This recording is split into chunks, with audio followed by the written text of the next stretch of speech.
আসসালামু আলাইকুম। জীবনে কার জন্য কি করেছেন তা কখনো কাউকে বলতে যাবেন না।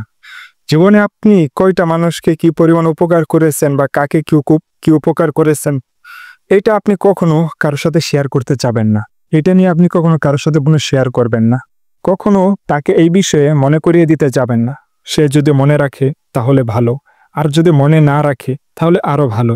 আপনি ভুলে যান, আপনি এটা মন থেকে ফেলে দেন। আপনি কারো উপকার করলে সেটাকে কখনো পরবর্তীতে মনে করিয়ে দিতে যাবেন না। আর জীবনে আরেকটা জিনিস খেয়াল রাখবেন, সেটা হলো কখনো অন্যের উপর নির্ভরশীল থাকবেন না। কখনো অন্যের উপরে নির্ভর হয়ে থাকার চেষ্টা করবেন না। সেটা আপনার পরিবার হোক, আপনার বাবা হোক, মা হোক, মানে যাই কিছু হোক, এভরিথিং হোক। আপনার যদি কাজ করার সক্ষমতা থাকে বা আপনার যদি কাজ করার এবিলিটি থাকে, তাহলে আপনি আজই এখন এই মুহূর্ত থেকে অন্যের উপর নির্ভরশীল হওয়াটা আপনি বাদ দিয়ে দেন। এতে কি হবে?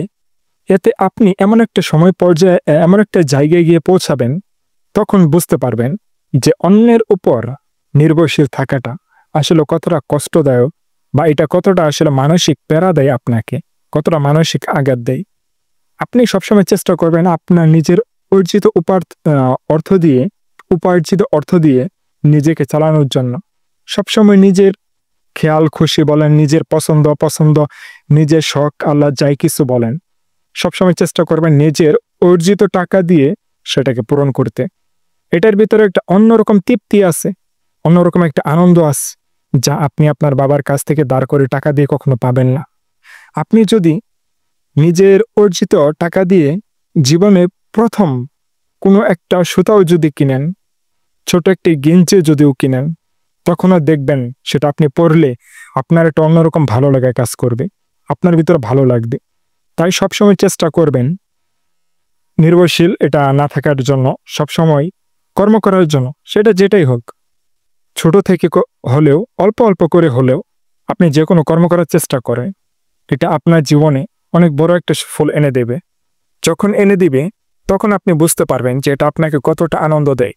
আর আমাদের মতো বর্তমান সমাজের যে জেনারেশনটা, এই জেনারেশনের সবার প্রথম এবং পছন্দের লিস্টে একটা জিনিস থাকে, সেটা হচ্ছে বাইক বা মোটরসাইকেল। এই বাইক বা মোটরসাইকেল যদি আপনি আপনার নিজের অর্জিত টাকা দিয়ে ক্রয় করতে পারেন এবং সেটাকে চালাতে পারেন, তখন দেখবেন আপনার ভিতরে অনেক ভালো লাগতে, তখন সে আনন্দটা আপনার ভিতরে দ্বিগুণ হয়ে যাবে। তাই আপনি সবসময় এই কাজটা করার চেষ্টা করবেন, কখনো নির্ভরশীল থাকার চেষ্টা করবেন না, নির্ভরশীল হবেন না, নিজে কিছু করার চেষ্টা করবেন। জীবনে আরেকটা কাজ করবেন, সেটা হচ্ছে কখনো অতীত নিয়ে ভাববেন না। আপনার জীবনে কি ঘটে গেছে বা কি হবে, এসব নিয়ে বা এসব অতীত নিয়ে আপনি কখনো ভাবতে যাবেন না। আপনি সবসময় আপনার বর্তমানে ফোকাস দেবেন।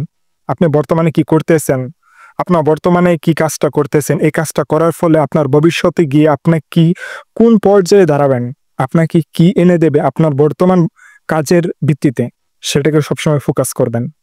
কখনো আপনি অতীত নিয়ে বড় থাকবেন না, অতীত নিয়ে কষ্ট পাবেন না। সবসময় নিজের বর্তমানটাকে চেষ্টা করবেন ভালো রাখার জন্য, তাহলে দেখবেন এমনিতে আপনার ভবিষ্যৎ অটোমেটিক ভালো হয়ে যাবে।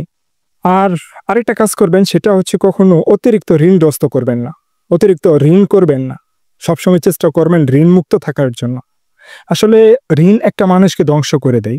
আপনি যদি ঋণমুক্ত থাকতে পারেন, তাহলে দেখবেন আপনি সবসময় ভালো একটা মেজাজে থাকতে পারবেন।